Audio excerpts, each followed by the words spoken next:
It has been almost a year since Hurricane Helene made landfall in the Florida Panhandle and then moved through South Georgia, Central Georgia, Eastern Georgia, North Georgia, West Carolinas, and into Tennessee. I'm Chief Meteorologist Chris Holcomb from the 11 Alive Weather Impact Team. Joining me right now is meteorologist Ben Jones from WMAZ TV in Macon.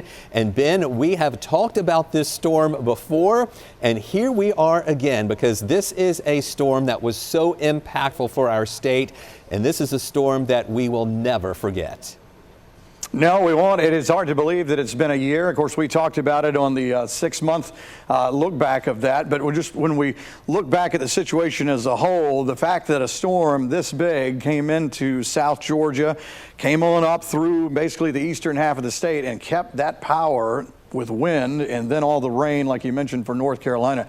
Absolutely amazing. It's been one of these things that, looking back over other storms, as we've been looking back over the books over the past year, trying to compare it to things, it's hard to compare it to some of those storms, Chris. You're exactly right. And you know, you're talking about the power of it holding together as a hurricane as it moved through much of the state. We have some statistics here of the storm and the impacts that it made on our state. Now, it first made landfall as a Category 4. That's when it was coming through the Florida Panhandle. But when we saw this storm come through the state of Georgia, we're talking about wind gusts at around 100 miles an hour. There were 249 deaths in the United States. That is the deadliest since Katrina back in 2005, and we just had that anniversary a couple of weeks ago. We actually had 28 deaths in the state of Georgia, and look at this damage estimates, $5.5 billion in damage in timber and also agricultural losses. Now, we of course had flooding here in the metro Atlanta area. There were tornadoes and wind damage in East Georgia. Ben, I know you guys down in Macon had your share of damage down there as well. A very impactful storm in the heart, straight from the heart of Georgia too. Yeah, it was. And you and I have talked about this. On one hand, it was kind of dodging a bullet a little bit there. Kind of lucky that the storm was a little bit farther toward the east, because we look at the track of these storms when they come in, and you know, that track, if it's one way or the other, just a little bit west or a little bit east, can be a world of difference. And so as far as the Macon area is concerned, or think about it from Atlanta, the I-75 corridor, it was east of all that. And so the dirty side of the storm, or the storm that's going to have usually where your tornadoes are going to be, or the biggest punch for gusty winds, that was just displaced off to the east of the eye. So that was the reason why all of our eastern counties took a wallop with that as it came on up. And we were still looking at 80-mile-per-hour winds. Then you had the forward motion of the storm. So let's say, I don't remember the exact numbers, Chris, but let's say the storm was moving at 20 miles per hour. Yeah. You had 80-mile-per-hour winds. It was almost the equivalent of 100 miles an hour just with the movement of the storm. And you and I have talked about this. If you go down I-16, or say you go to, for us, St. Simon's, going back roads, you know, going Hazelhurst, places like that. Some of these trees, they're young trees, but it was almost like they're elastic enough that they had such a steady flow of wind for so long, they're permanently stuck at a near 45-degree angle. I'm talking about when you're riding for miles and they're still that way. Yeah. And just never stood back up. And that's, of course, the trees that did come down, the ones that are still there, just a testament to the consistent power of the wind with that storm. And this is a good illustration. There's the track you're showing too. Yeah, this is a good illustration here of what Ben is talking about of the track now that it's over. We can see the historical track of the storm here. I'll zoom in a little bit closer here to where you see that landfall there in the Big Bend area of Florida. It was late night when it was moving inland, and then it moved up through Florida into South Georgia. And then here you can see where we are here, Ben, Atlanta there, and then you can see where you are in the Macon area, how that track, this is what you were talking about there, the center of the storm went just to the east of you there in Macon. And we often talk about that right front quadrant of a hurricane or a landfalling tropical system that has the worst impacts there with it. So that was just to the east of you, just to the east of the Atlanta area, and that's what sent all of the crazy weather in East Georgia over toward Augusta and up into South Carolina as well. The center of that storm also stayed just to the east of Athens, and then it curved up like around Rabun County, moved up to western North Carolina, where we saw the impacts that it had there. up through parts of Tennessee, Kentucky, back down toward the Nashville area before it finally diminished there up near Nashville. So, Ben, even though we're talking about both your city there in Macon and where we are here in Atlanta, we were on the, I guess you could call it the cleaner side of the storm, the side of the storm that's not as active, but we still had those impacts here, even on that quieter side of the storm. Yeah, we're doing an actual look-back story here, a special here at the station here today. And I don't know all the particulars of Atlanta, but wasn't Buckhead one of the places that had some bad flooding? We did. Right on the Peachtree Creek, a lot of our creeks and streams were flooding, and we're attributing a lot of that, number one, not just because of the rain from Helene, but the rain leading up to it, a predecessor rain event, you know, that's what we call it there, where we had almost a foot of rain. It was over 11 inches of rain that fell in those days, including the day that Helene hit. But we had a lot of that rain even before. So before Helene even got here, we had creeks and streams that were just ready to come out of their banks. And then you add Helene to it, and they did. So we did have a lot of that flooding here right inside Atlanta and in North Atlanta, up in the Hanover West neighborhood, Bowler Road neighborhood. Those are the areas that were hardest hit when Peachtree Creek came up out of its banks. Yeah, that's what I'm talking about. One of these kind of unparalleled storms because of all the wind that was coming through for us.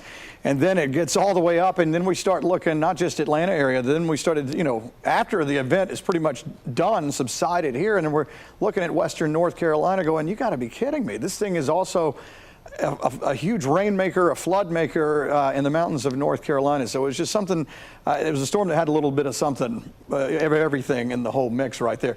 If we can, Chris, I wanted to pull up some pictures we were looking at today. Our producer, Megan, may be able to take these full. Just to show you, though, just within a year, I talked about like driving some of these roads, going back down into southeast Georgia, how you can still see stuff. This is a look, and Megan can tell me, I believe, is this going to be Dublin area? So this is Lawrence County for us. Telfair County here. And this is at now. Wow. So you can see some cleanup and some rebuilds, if you will. Some places, this is somebody's driveway in Dublin. This was their only way in and out of their property. And there it is now. So, you know, pictures and video, that's how they'll look back and remember a lot of this stuff. But in the moment, they're probably like, wow, how long is this going to be this way? Because it came in and just took out vital roadways. That was the only way in and out. Some people were just stuck for days. And the fact that it impacted so many people in our state, you know, a lot of times you would think, okay, it's just the southwest corner of the state. Of course, we can get relief down there to help, but it impacted, this storm went straight through our entire state there, impacting so many people. So the resources available for folks to clean up and to fix those roads and to fix those power lines were multiplied because the entire state was impacted by this storm. Yeah, you're right. I mean, it was a total domino effect, and just still amazing when you look back in the short term at how all the emergency crews, not just Georgia, but Southeast, were able to respond to a lot of that. It's pretty amazing. And I think about, too, when you were showing that track just a moment ago, there was that kind of northward movement just in the Big Bend of Florida, and then there was a little bit of a jog toward the east and then back north at the beginning of that. So, you know, obviously we don't want anyone to be affected by the storm, but just take for the sake of you and I talking from Macon and Atlanta. Yeah. All that would have taken is not that jog back at the beginning of that track when it was coming on shore in Florida.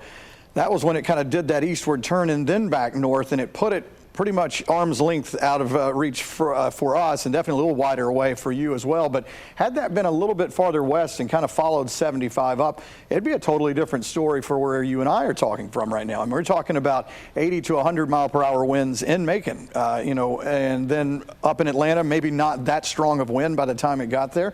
But definitely more of that flooding effect and wind would have been more for the metro there too. So it's a game of inches when you watch this stuff. And of course, somebody gets unlucky with it, unfortunately, and this kind of proves that when we're watching these storms and we talk about one side of the track for the other, there's a marked difference really on that eastern side, that northeast quadrant you talked about.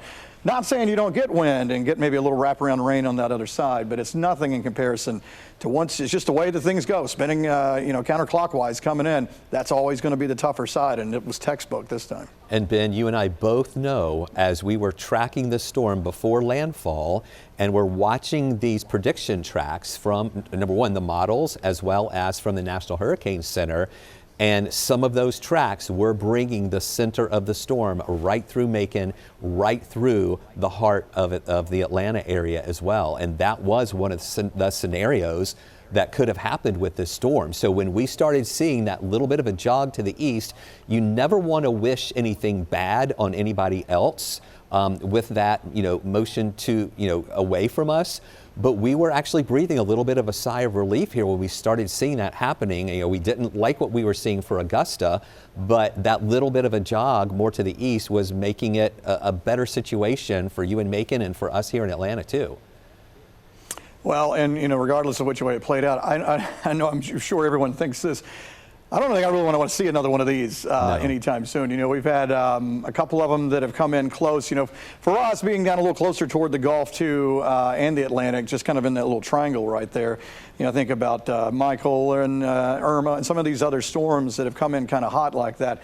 This one, I don't know, it's one of those where when you're watching all these tracks, you think, well, what's the worst case scenario? And this was one of those where it just keeps its form and its shape and its strength, not just with wind, but with rain all the way up. So hopefully this is one of those storms that is once a century or something like that, and we're just kind of deal with things that sort of graze the coast as opposed to this. And speaking of that, Ben, crossing our fingers about this hurricane season, we've been in a little bit of a lull in activity, especially with any storms coming anywhere near to the Gulf Coast or the Atlantic coast. There have been a lot of fish storms out in the Atlantic so far this year, and we are just past the statistical peak of hurricane season. That was on September 10th, but this is still a very active time, and it's really odd that we don't have as much activity out there right now, but I just don't want folks to kind of let their guard down thinking, oh, we're halfway through.